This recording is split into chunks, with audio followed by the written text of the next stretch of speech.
Grease is the Word. By Kalig233. I'm going to tell you the story of a terrifying old creep that has stalked me since I was 16 years old. I'm currently 20 years old. So basically, to set the scene, I'm an average height, average size 20-year-old female. I've been told I'm very approachable and perhaps too nice to strangers. I sometimes just don't have the heart to tell people to F off, and I definitely should. Obviously, I'm not going to give specific details, but I worked in a restaurant which was inside a bigger shopping center. My stalker, an old man named Eric, worked for the actual shopping center itself, and not a store inside it, like me. When I was 16 and first started the job, I was quite timid and awkward, and let anyone say pretty much anything to me. I didn't quite know what to say when older customers and other employees would make inappropriate comments to me. I would simply just laugh off whatever people would say, or not respond. In my 16-year-old mind, this was a lot easier to handle. I had one other friend at my job who was my age, and her name was Jessica. Jessica had worked there for longer than I had, and one day she asked me if I'd heard of this guy who worked in the shopping center called Eric. Jessica described Eric as very strange. She didn't describe him as frightening or unsettling, or even someone to be afraid of, just as a very eccentric man. Really, she and other employees would laugh at his odd sayings and awkward behavior.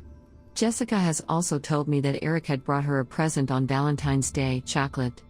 Anyone would think this was friendly behavior or harmless flirting, if he wasn't a 50-something-year-old man bringing chocolates to a 16-year-old girl he barely knows. I began to see for myself that Eric wasn't just an innocent old man with a slight crush. He had other intentions.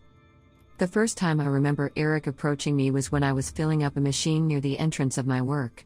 This machine was out of the view of all of the other employees, and the restaurant was empty, so this was pretty much the perfect time for a creep to approach without being seen. Eric wasn't supposed to enter my place of work when he was working at the shopping center, so he had deliberately gone out of his way to come and speak to me. To describe his appearance, he is your typical creepy old loner. He was gaunt, had gray hair with bald patches, and had beady little eyes which he never averted from yours, and I can't get them out of my head till this day. Eric must have sneaked up on me, as I looked up and he was standing right next to me, a little too close. I could feel his breath on my cheek. "My name is Lucy." Eric asked me, "Lucy, are you married?" He almost giggled after he asked me this. He had a smirk on his face which made me feel as if he was trying to pretend that he thought I was older than I was, and at 16, I looked 16. Eric liked to ask me questions that he already knew the answer to, just to see what my reaction would be, letting me know in his own way that he had been looking up information about me on social media. He would do this frequently. I began to clock on to the fact that Eric had been going a little further than just approaching me at work, and instead stalking my social media accounts in the weeks following this first encounter, such as Twitter and Instagram, when he began asking me very specific questions about things I had posted about in the days before. For example, I had posted on Instagram about a tattoo I got, which was in homage to my favorite band. I was serving a customer one day, only to be interrupted by a shrill, but quiet voice. It was Eric. His eyes were huge and he had a look of pure excitement and menace on his face. He had yet again entered my workplace when he wasn't supposed to, just to talk to me. He asked me, "Lucy, what's your favorite insert band here song?" Eric relished in my discomfort. You could see by my reaction that I was clocking on to the fact that he had been viewing my personal social media, and the thought of that made my blood run cold. I felt disgusting and violated. The tattoo I had gotten was covered by my work uniform, so the only way he could have seen it was by going through my Instagram page. This creeped me out majorly, but somehow I just forced myself to forget all about it and carried on working. Over the course of a few months, Eric would come into my workplace, more and more frequently, asking me bizarre questions, and still reciting back to me things that I had tweeted about or posted on Instagram. Every time I would see him I would get visibly uncomfortable, and he liked this. This is what he wanted. All while this was happening, Jessica approached me and let me know that Eric had followed her in his car on her walk home from work, slowing down to ask her where she lived. I had also been told other disturbing news about Eric from multiple different people. It seemed as if he was becoming more invested in whatever his intentions were towards me and Jessica. News had traveled to one of my managers about Eric's unsettling actions towards me, and this manager informed me that a few years ago Eric was rumored to have followed a young girl who used to work for our restaurant into a toilet. Things didn't quite make sense to me. He was known for being a creep yet still employed at the shopping center. On one hand, I was glad to know I wasn't just creeped out for no reason, but on the other hand, I was frightened as he'd been doing this for years, yet no one had stopped him. Anyways, there was a woman who worked at the same place of me called Rebecca, and she had some sort of disability which caused her to befriend and be trusting to people without knowing anything about them. It seems that Eric took advantage of her, as he had asked for her phone number and she gave it to him. Rebecca had shown me her texts with Eric. He had texted her things like, "Rebecca, are you alone?" and "Rebecca, are you sat on the bus alone?" But the most unsettling part of it all was a text from Eric that read, "Rebecca, could you please let me know any information on the girls that work at, insert restaurant name here." I was stunned. This was quite slowly turning into my nightmare. I was constantly questioning why this old man was so hell-bent on finding out everything to do with my life. Why me? He had gone out of his way to source information about me, through a vulnerable person I worked with, and I was scared he was going to go further. Again, this creeped me out, but still, for some reason, I forgot about it and carried on with my life, which was very hectic at the time, and in a way I'm grateful that I didn't have the time to dwell on Eric's growing obsession. However, this was something I wouldn't be able to ignore forever, as Eric began inserting himself into my life in ways I couldn't just ignore or brush off. One night I was watching the movie Grease with my family, and I must have tweeted something stupid like, "Grease is my favorite film, because it's a great film, right?" Anyways, the morning after my tweet, Eric approaches me in his usual way and utters, "Do you like the film Grease, Lucy?" The same usual smirk lit up his face and the same usual wave of disgust washed over me. He was really making it a point to let me know he was watching me.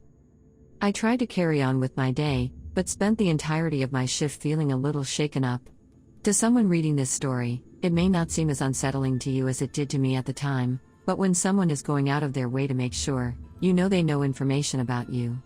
You spend every waking hour thinking about what they plan to do with this information, and why they insist on taunting you with this knowledge. The very second I clocked out of work and got into my car, my phone went off. This was a notification for PayPal. I clicked on this notification to see that I had received £3 from an Eric Stanley, and the note attached to it read, "To Lucy, Grease is the word, from Eric." He literally found my PayPal account and sent me £3 with a quote from the movie attached to it. If this wasn't crazy enough, in the days following I received a string of anonymous calls, incessant calls, one after the other. I was in floods of tears and ended up having a huge panic attack. I felt like there was no escape. My phone rang and rang and rang all night. I had to turn it off to get away. Even when I turned my phone back on, the calls continued, and every time my phone would ring, my head felt like it was being impaled with the sharpest knife in the world. I was on complete edge. The phone calls that I did answer were just someone breathing down the phone, making a point to breathe heavy. I even swear that they were trying to sound like they were jerking themselves off, which sickened me.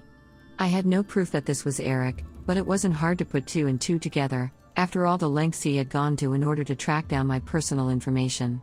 If he had found out my PayPal address, my phone number, and all of my social media accounts, what was stopping him from finding out where I live? Breaking in? Hurting me or my family? That night I had horrific dreams in which he chased me around my house and taunted me for hours. I still have similar dreams and struggle to sleep without my boyfriend present, as I'm scared he's standing right outside my door to this day. I reported Eric to my managers and they passed my complaint on to the managers of the shopping center. At this point I was genuinely scared for my safety. Multiple girls added to my statement and added details of times they had witnessed Eric's unsettling behavior, or times he had been inappropriate with them too. Eric had been cautioned by the shopping center's management, yet nothing was done, except the fact that he was warned not to talk to me. Eric found ways around the "no talking to Lucy" rule. He would make animal noises at me when he would see me, like a monkey or a dog or any bizarre noise that would get my attention. I think he just wanted me to think that he had outsmarted me, found a way round the rules. After this I stopped working at the restaurant as a full-time job, and saw Eric less and less, which was obviously great for me. I moved cities as I went away for university, and made new friends which distracted me from my old life in my hometown. I still thought about Eric every now and then, and when I focus on it for too long, I can't be alone, out of fear that he is still keeping tabs on me. The thought of that terrifies me. After moving away and starting my new life, I forgot all about the twisted little man who used to obsess over me at my old job. I forgot he existed, but I was soon going to remember. On Christmas Day, I was back home in my hometown with my parents. My phone buzzed, and I expected it to just be another message from a friend or a family member, but I was wrong. I received a notification from PayPal, and it was the exact amount of £3, only not from Eric this time, but from a girl whose name I didn't recognize at all. I opened up the PayPal app only to see a note attached to this payment I had received. The note read, "Sending on behalf of Eric." My blood ran cold. Again. I had forgotten all about this man and all he had done to make me feel unsafe and unsettled, and here he was again, antagonizing me, yet this time doing it through other people. Perhaps his way of telling me that him being banned from talking to me himself won't stop him from entering my world. I threw my phone down on the couch and spent the night drinking with family until I forgot about the notification. I probably should have told someone about it, but I just wanted to do as much as I could to block him out. I didn't want him to control me anymore, and I since haven't seen or heard anything from him. And I wanted to stay that way. I think Eric still works at the shopping center and live local to me. I avoid my old workplace so I don't have to see him, and he doesn't have to see me. So to the creepy, beady-eyed freak that made me live in fear, let's not meet again.